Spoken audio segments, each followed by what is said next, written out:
You ever wonder how someone's political views can change so much that they end up creating a whole new label for themselves? Well, a recent social media post in Thailand is absolutely blown up by doing just that. So today, we're going to break down this viral text and explore a fascinating journey from red to a brand new ideology the author calls dark red. So where did all this come from? Well, it all started with this single Facebook post by Nipa Kazuya Tekuwitha-Yoatin. Now, yeah, it's one person's story, but it has clearly struck a chord with thousands of people. It seems to perfectly capture this growing feeling of being politically homeless. You know, the sense that the old labels just don't really fit anymore. Okay, so to really get this, we're going to follow the author's own path.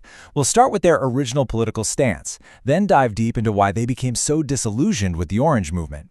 After that, we'll see why the other side isn't a good fit either, which leads them to create Dark Red and outline a whole new vision for leadership.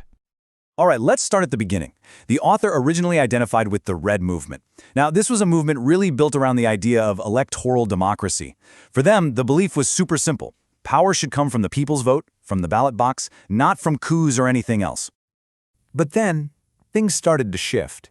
The author, like a lot of people, got drawn to the Orange Movement. It felt new, progressive, focused on big reforms. It really seemed like the next logical step forward. But as they put it so bluntly right here, they now see that hope as a big mistake, a serious miscalculation. So what happened? What went so wrong? Well, the author's main issue isn't really with the goals of the Orange Movement. No, it's all about how they try to get things done.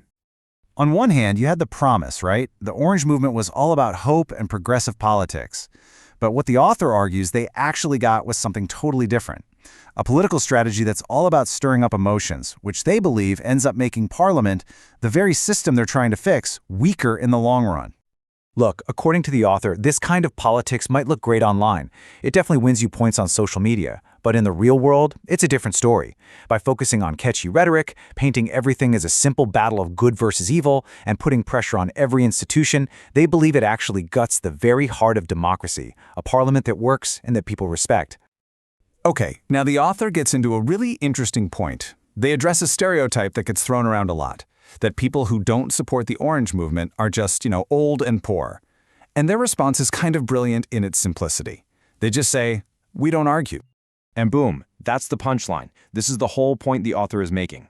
These aren't just some groups you can write off, they're the majority of the country. They're workers, farmers, the elderly, people whose number one concern is just getting by.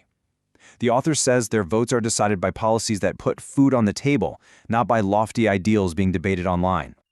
But hey, don't think for a second this is just a one-sided attack. The author is just as critical of the alternative offered by the Blue faction, the more conservative establishment side, and their move to form a minority government. The logic here is pretty straightforward, right? The author argues that a government that's formed against the wishes of 14 million voters is basically illegitimate from day one.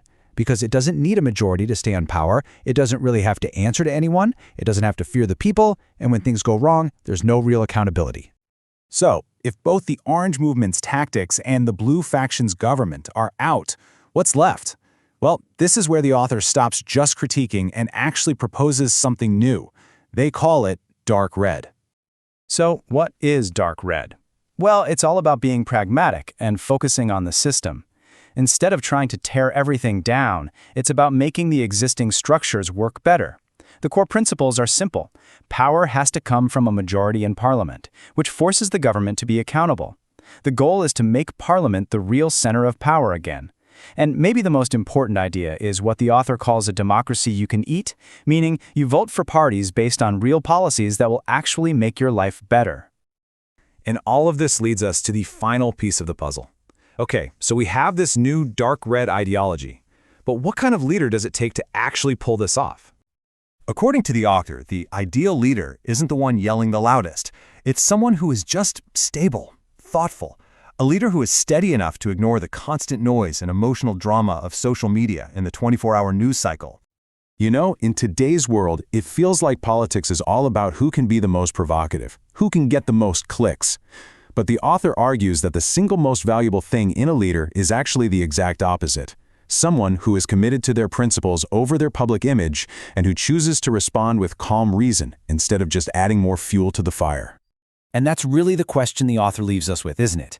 In a political world that's just drowning in rhetoric and emotional appeals, what's the real answer?